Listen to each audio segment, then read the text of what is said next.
Jadi saya mencoba mengidentifikasi apa yang perlu diselamatkan. Nah, setelah itu kita harus segera ke Aceh lagi untuk segera melakukan berbagai upaya penyelamatan naskah-naskah kuno tulisan tangan ini berdasarkan situasi di lapangan. Nah, itu yang sedang saya coba cari dukungan. Dan sekarang ini sudah ada beberapa lembaga saya sendiri termasuk PPIM UIN Jakarta menggalang support dari beberapa negara, dari Tokyo khususnya, dari Australia, dari Kanada dan lain-lain. Kita mencoba menghimpun semua kekuatan lah kira-kira begitu ya, untuk sama-sama mencari cara untuk menyelamatkan. Berarti masih dalam tahap identifikasi. Betul, kemarin perjalanan begitu, ke Aceh ya, ya. berkeliling begitu. Mungkin sambil bercerita kami tampilkan juga di layar Pusat TV. Dokumentasi dan Informasi Aceh, PDIA. Di sini sekitar puluhan manuskrip, dan bukan cuma manuskrip tulisan tangan tua, saya kira dokumen-dokumen sejarah lain juga kan banyak di sini ya.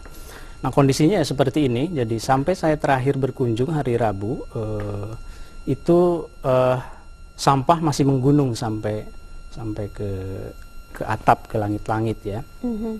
Dan saya susah sebetulnya untuk mendekati, tetapi setelah yang kedua kalinya saya datang dengan bersusah payah seperti ini nih, saya pakai sepatu boot, saya berhasil datang sampai ke depan pintunya dan berhasil masuk ke dalam masuk ke gedungnya itu yang roboh ya, roboh. Belum ada dokumen yang diselamatkan, saya kira. Belum ada yang diselamatkan. Belum ada. Di khusus untuk PDIA dulu kita khusus bicara. PDIA. Apakah ada yang bisa diselamatkan dari sana? Seharusnya ada kalau penanganannya segera. Nah, karena sekarang ini kan memang masih fokus orang-orang tuh pada mengungsi, kebutuhan pokok dan lain-lain. Nah, ini belum terfikirkan untuk menyelamatkan dokumen-dokumen ini. Mungkin terkubur di sini. Saya nggak tahu mayat ada atau tidak ya. Tetapi dokumen itu sudah pasti ada di sini. Baik. Nah, ini adalah gedung Balai Kajian Sejarah dan Nilai Tradisional. Nah, ini juga lebih sulit dari PDIA. Saya ini shoot dari jauh saja karena air masih selutut ya. Masih ada evakuasi mayat di situ, sampah-sampah juga masih menggunung. Jadi saya sulit sekali. Saya sudah mencoba ke situ, tapi dihalau oleh petugas. Tapi yang menjadi kekhawatiran, ini kan kemungkinan terseret keluar dari gedung. Dan pembersihan itu dilakukan dengan alat-alat berat, yang langsung mengangkut begitu saja. Bagaimana? Ya, itu, kalau yang sudah terseret, tentu saja kita tidak bisa berbuat apa-apa ya.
nggak sempat kemari kejadian apa itu kan.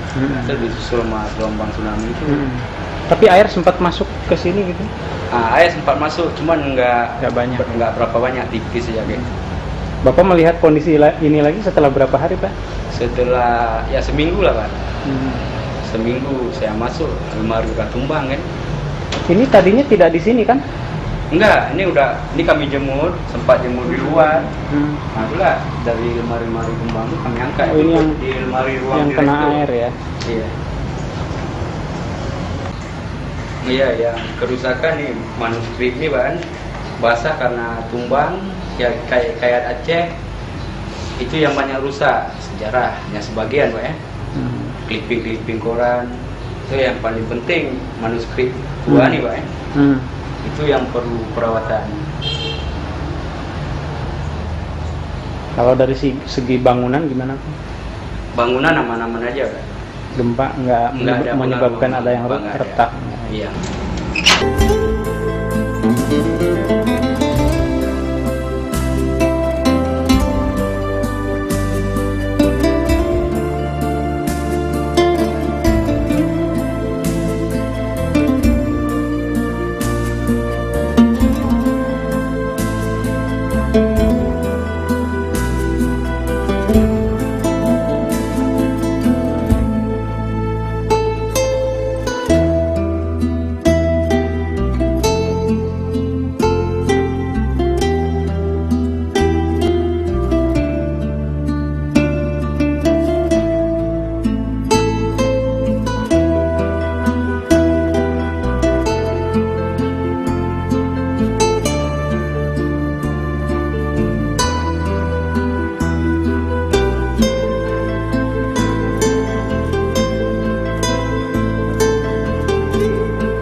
Apa yang kita lihat di layar TV saat ini mungkin Pak Oman juga bisa gambarkan. Nah, ini adalah koleksi naskah Yayasan Pendidikan Ali Hasmi.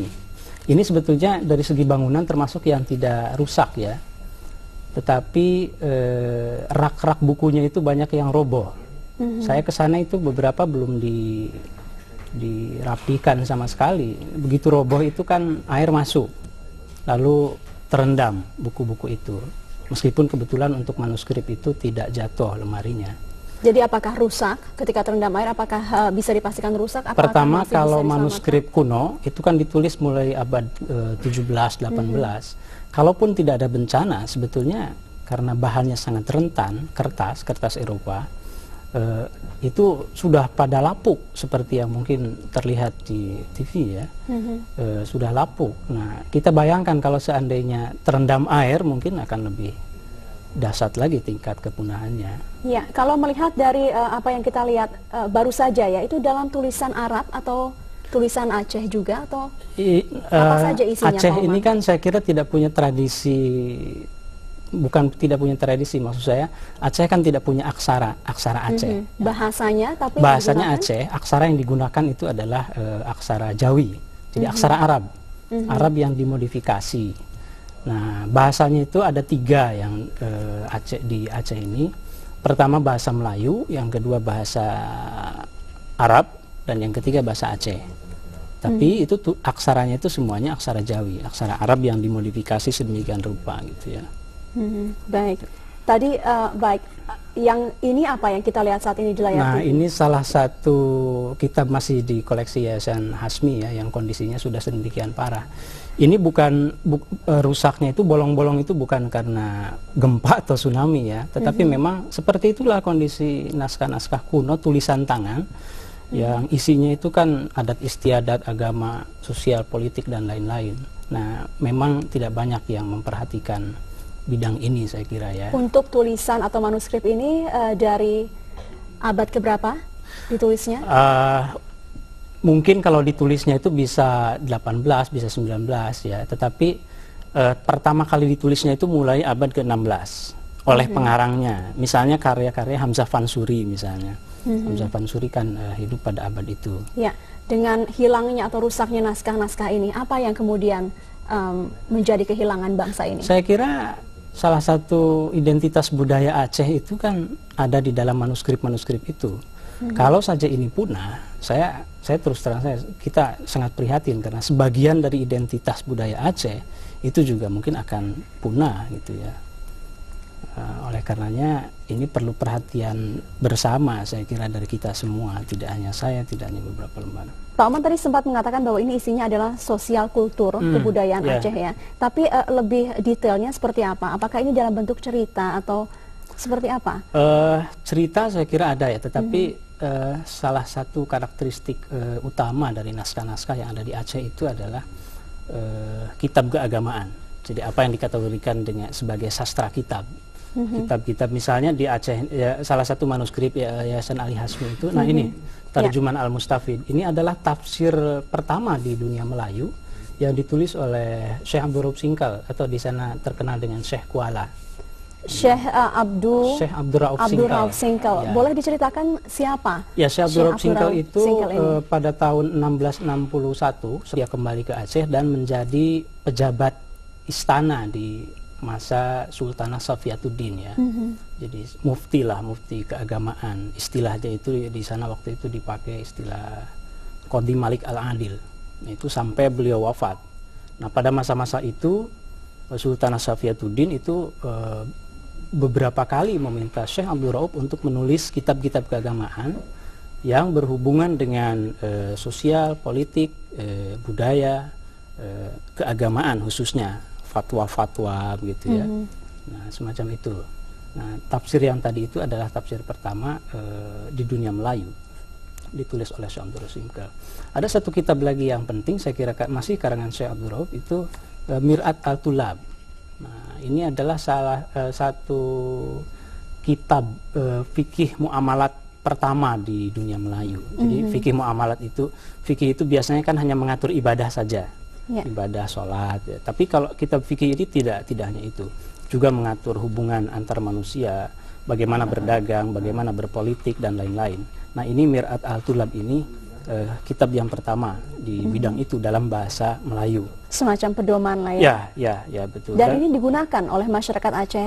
Maksud saya inti-inti dari tulisan-tulisan ini memang terlihat dalam keseharian masyarakat Aceh zaman dulu? Ya, bukan hanya di Aceh sebetulnya ya. Kalau kita melihat banyaknya salinan dari naskah-naskah ini, khususnya yang kita sebut tadi, di Palembang ada, di Sumatera Barat ada. Yang berikutnya Pak Oman, karangan Nuruddin Al-Raniri, ini yang cukup terkenal juga ya? Ya, cukup terkenal. Jadi begini, saya sebetulnya program yang kita galang ini juga ya, penyelamatan naskah Aceh ini, kita ingin gitu tidak terulang kembali apa yang pada abad ke-17 dulu terjadi.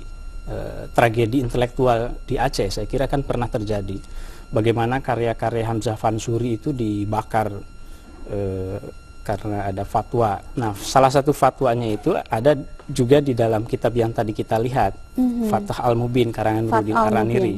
Nah, karena ada fatwa itu, fahamnya dianggap sesat, maka karya-karya Hamzah Fansuri banyak yang dibakar di depan Masjid Baitur Rahman pada pertengahan abad ke-17, sekitar 1640-an kira-kira begitu. Nah, itu musnah artinya kan, khasanah intelektual Aceh. Nah, kita ingin supaya sekarang meskipun penyebabnya lain, jangan sampai lah gitu karya-karya itu musnah. Baik, kita akan tampilkan satu lagi tayangan dari karangan. Nah, ini Syair As-Salikin. Ya. Kalau yang tadi itu ditulis oleh ulama Aceh, ini salah satu contoh, karena banyak yang lainnya. Salah satu contoh naskah yang ditulis bukan oleh ulama Aceh. Ini ditulis oleh Syekh Abdus Samad Al-Palimbani pada abad ke-18, seorang ulama Palembang. Apakah menceritakan tentang kehidupan Aceh atau masyarakat Aceh? Bukan. Ini itu semacam terjemahan dari satu kitab yang di Indonesia ini saya kira dijadikan sebagai rujukan ketika mempelajari tasawuf Imam Al-Ghazali. Jadi Syair As-Salikin ini semacam terjemahannya dalam bahasa Melayu. Bagaimana cara menghayati sholat lah, kira-kira begitu sederhananya. Jadi bukan hanya bagaimana cara sholat, tetapi bagaimana menghayati sholat. Neo-Sufism, Ghazalian begitu ya. Ya, bukan main kalau kita dengarkan dari Pak Oman, isinya begitu banyak, baik itu sejarah, pedoman hidup, ajaran-ajaran, upaya rehabilitasinya, atau mungkin sebelumnya kehilangan dari naskah-naskah ini, berarti apa yang hilang? Ada rantai yang terputus saya kira ya, kalau ini tidak diselamatkan. Diselamatkan itu kan maksudnya nanti untuk diteliti dan dipelajari oleh generasi berikutnya. Nah, kalau ini tidak dilakukan, ada rantai yang putus dari karya-karya agung ulama kita pada abad 17-18. Apakah ada salinan kemudian dari naskah-naskah yang begitu berharga ini? Tentu saja ada. Saya tidak tahu persis satu persatu yang ada yang tidak, tetapi kita tahu di perpustakaan Leiden misalnya, itu kan ribuan naskah Nusantara, naskah kita. Bahkan lebih besar daripada koleksi di PNRI sendiri mungkin. Saya contohkan misalnya, kalau di Leiden itu naskah Arab, nah berbahasa Arab itu ada sekitar 5.000. Kalau di Perpustakaan Nasional Republik Indonesia di PNRI itu 1.000. Jadi ada yang tentu saja yang berupa salinannya, mikrofilmnya dari naskah Aceh juga tentu saja. Untuk upaya rehabilitasi ke depannya, Pak Oman kan akan berangkat lagi ke Aceh. Sudah ada bayangan seperti apa yang akan dilakukan? Ya, jadi kita bekerja sama dengan beberapa lembaga.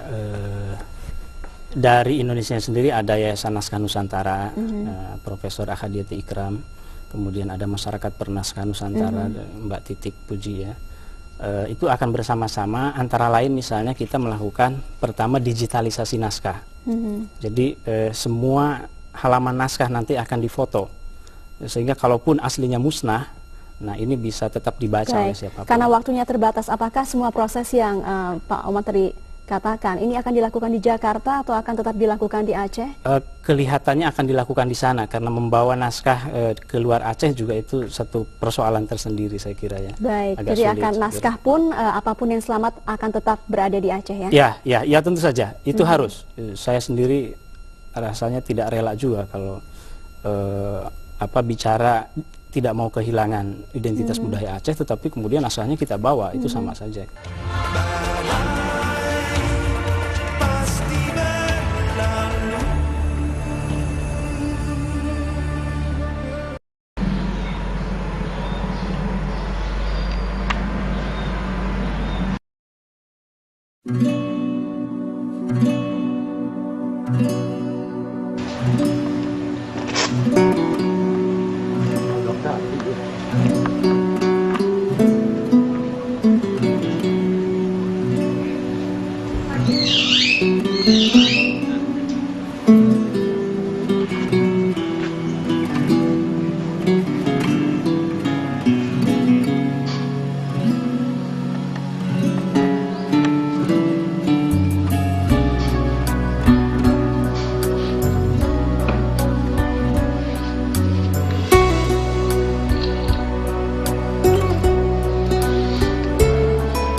bersih dan sebagainya ya.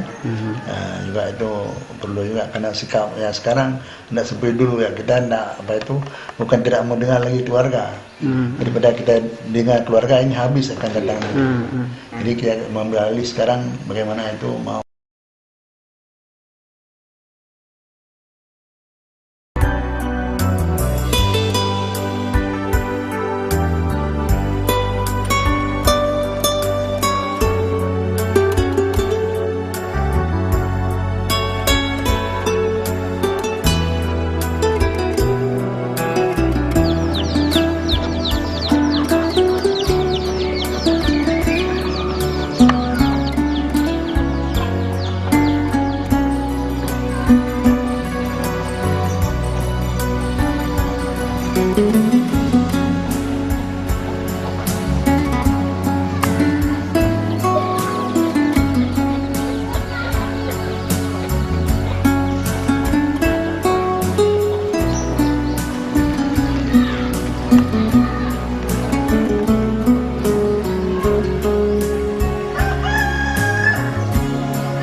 Selama ini apakah pernah ada Tengku dari luar yang membantu konservasi naskah? Ini tidak ada.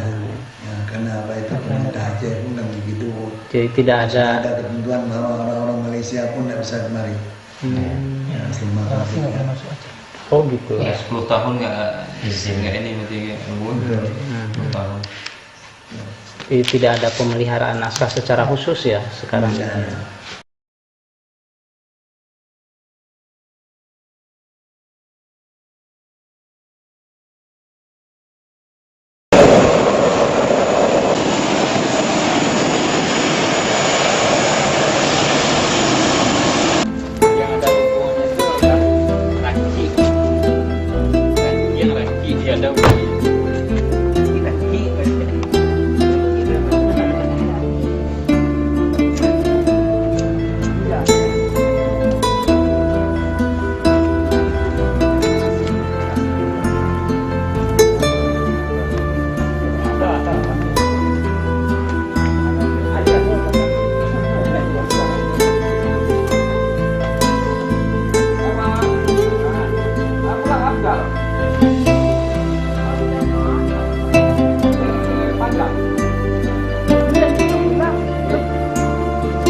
Inilah akidah.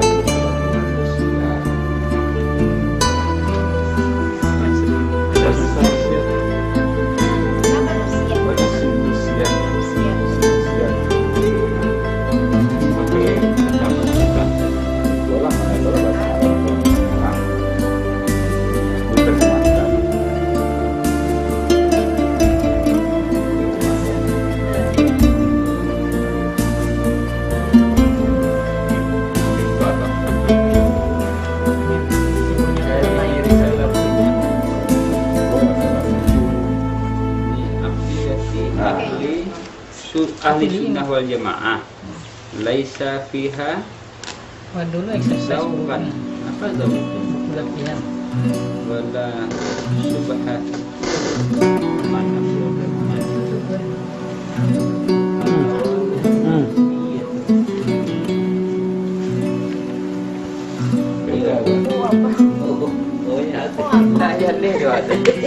dalam suara sado.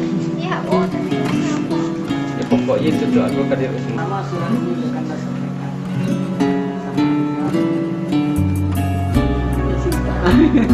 Surat cinta. Surat cinta yang aja coba. Tahu nama apa?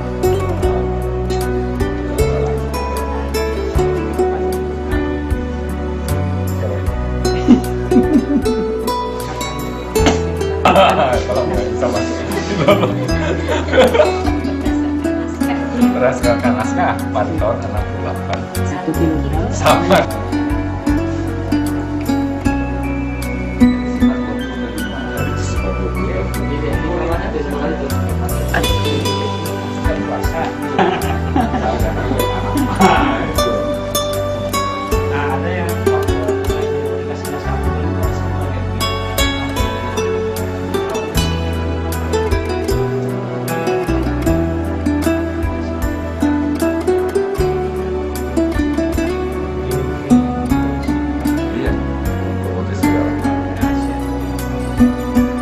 Naskahnya udah Baren, kalau dibunyikan dalam konteksnya ini bunyi bahwa pada saat itu misalnya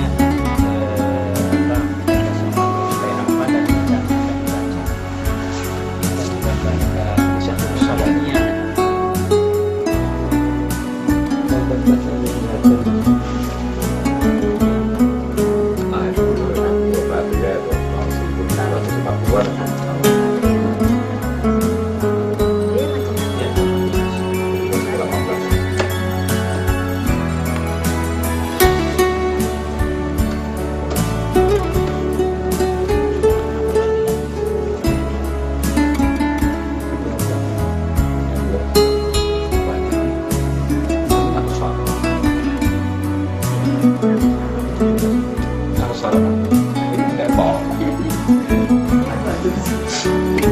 dan santa lambinya mesti cari yang celaknya nanti gini.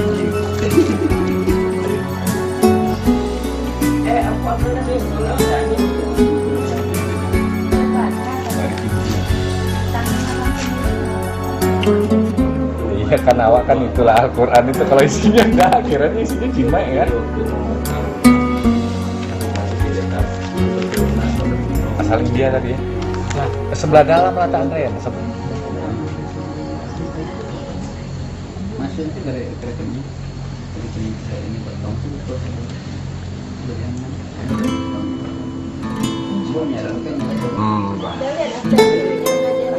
Nah, Dal, kau yang dulu Dal, naskah Dal. Nampak Dal. 800-an.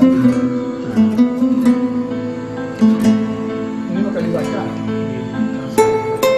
Itu yang mau penting. Nah, tapi kita yang penting kita konservasi dulu, kita selamatkan dulu di sini. Nah, kita kalau ada pembeli ada di sini.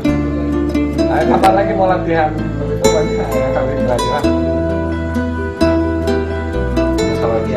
Ya kalau kurangnya harus.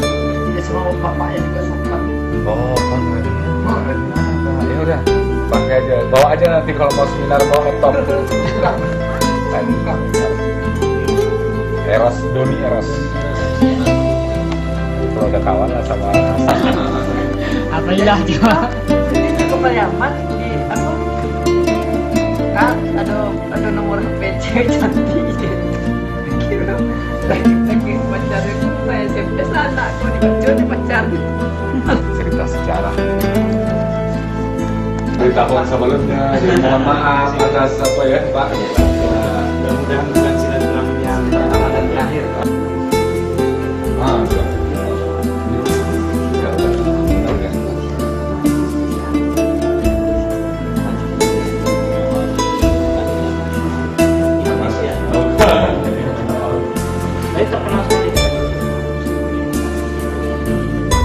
Yang udah Mesir kan? Cepat. Nah ini yang asli. Mahal ya. Kita belum studi tentang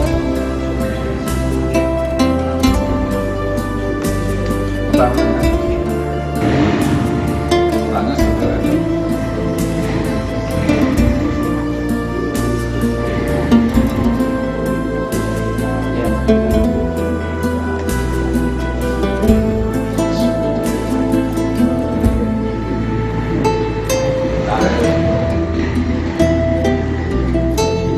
Dilaminasi nih Pak. Hah? Dilaminasi. Ya itulah yang belum. Saya usulkan di depan. Sama aja. Saya usulkan dilaminasi. Banyak. Kita lihatkan halamannya kayak begini nih. Silakan. Sekarang kamu kan bisa lihat kan? Harus diajak sini biar lihat. Bawa dia. Ini jadwal semua. Nah. Oh ini yang kemarin ini kita dia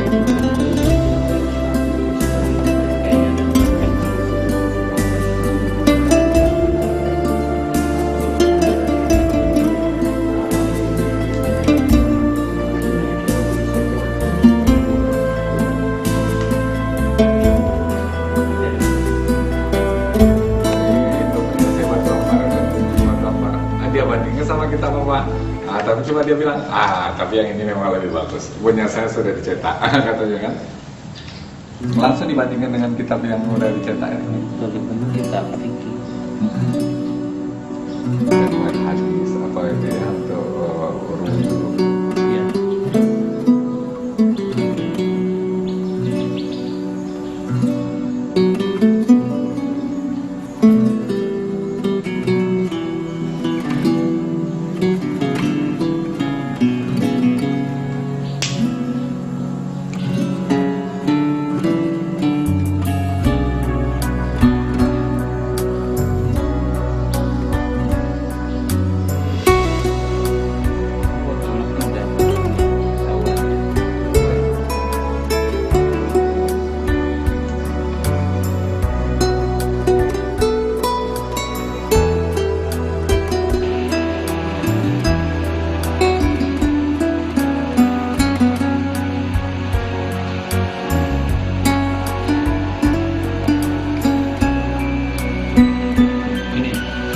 Barangkali kamu kan bisa ambil ini mau disut judulnya, bukan judulnya keluar.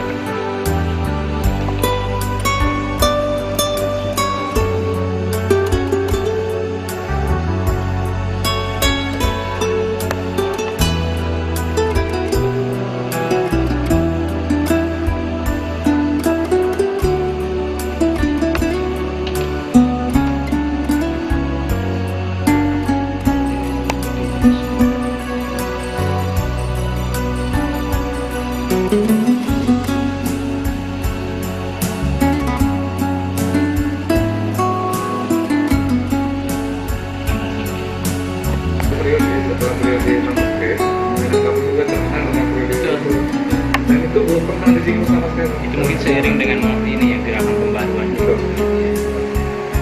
Itu belum ada yang Saya sama lagi gitu ya.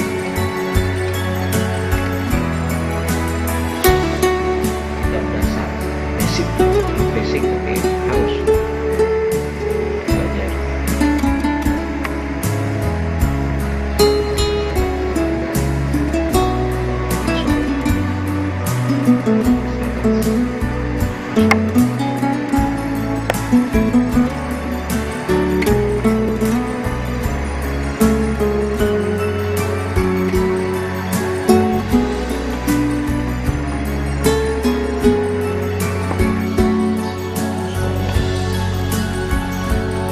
Jadi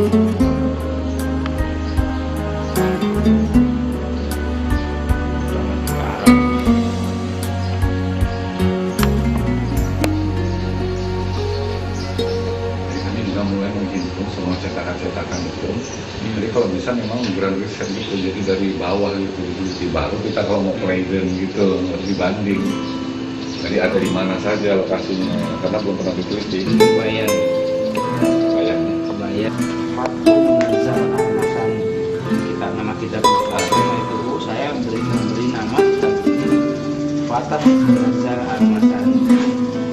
Penjelasan atas kitab Maksor Al-Masani.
Saya nggak mau dia kan saya paling ngerti ini gitu udah kan, cuman dia nggak mau kan dia bisa bahas lebih lanjut kalau tentang bulan tentang apa itu gimana kaitannya dengan saya kira semua dibahas di situ.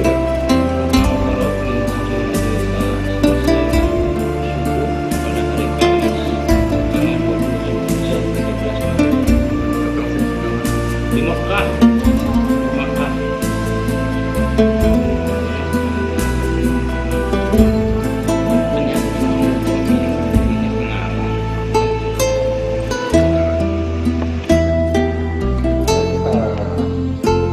Teman-teman itu manfaatkan lah gitu ya.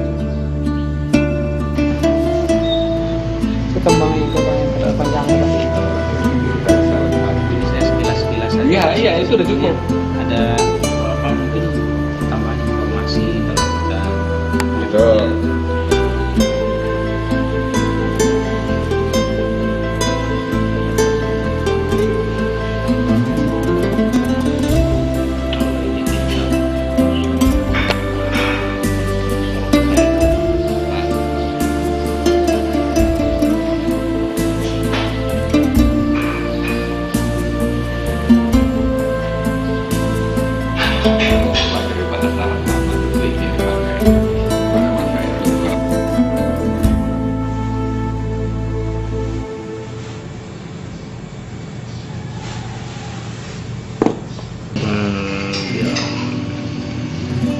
Ini ada rayap lagi. Rayap semua. Bukan. Oh. Lebih belajar itu. Itu yang saya sebut yang simbol-simbol. Ya itu antara lain ya.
saya tauhid. Saya pesantren. Saya taman sanawiyah adalah aliyah.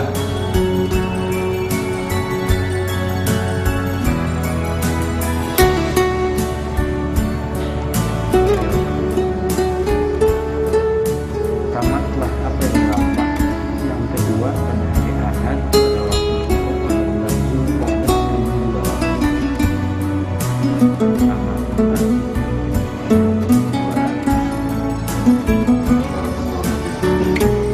225 tahun.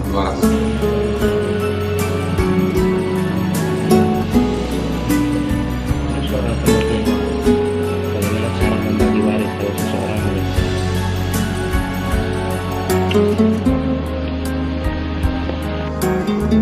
fikih. Jadi di dalam fikih itu ada orang yang tentang head, ini lengkap sekali bahan. Lebih komplit.